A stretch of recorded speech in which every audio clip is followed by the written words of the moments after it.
जैसा कि आपको विदित है, आज पूरे देश में शौर्य दिवस मनाया जा रहा है।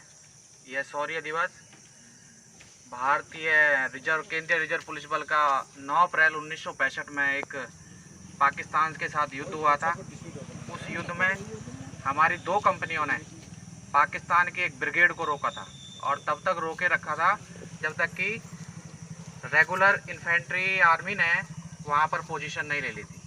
तब से हम 9 अप्रैल को अपना शौर्य दिवस मनाते हैं।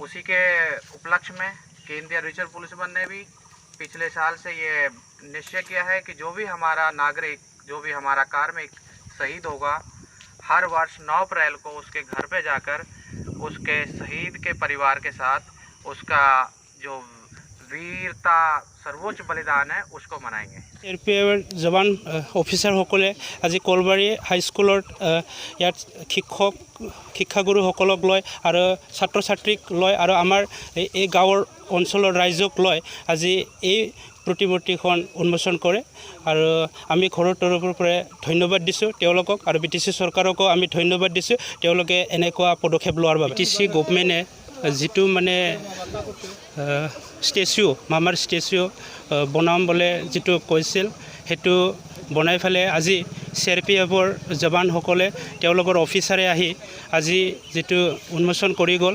তো আমি পৰিবাৰে জানামতে BTC গভৰ্ণমেণ্টে মামাৰ যিটো চিৰ যোগামী ৰখাৰ কাৰণে BTC গভৰ্ণমেণ্টে আমি জানামতে ইয়াতে কলবাৰী হাইস্কুলত এটা ৰাজহুৱাকৈ তেওঁলোকে স্থাপন কৰিছে।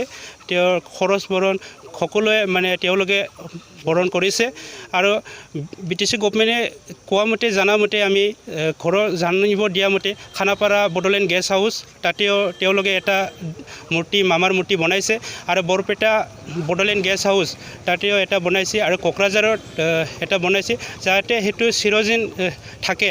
ইয়াৰ কাৰণে বনোৱাৰ কাৰণে আমি পৰিবাৰৰ তৰফৰ পৰা BTC গভৰ্ণমেণ্টক ধন্যবাদ জনাইছোঁ।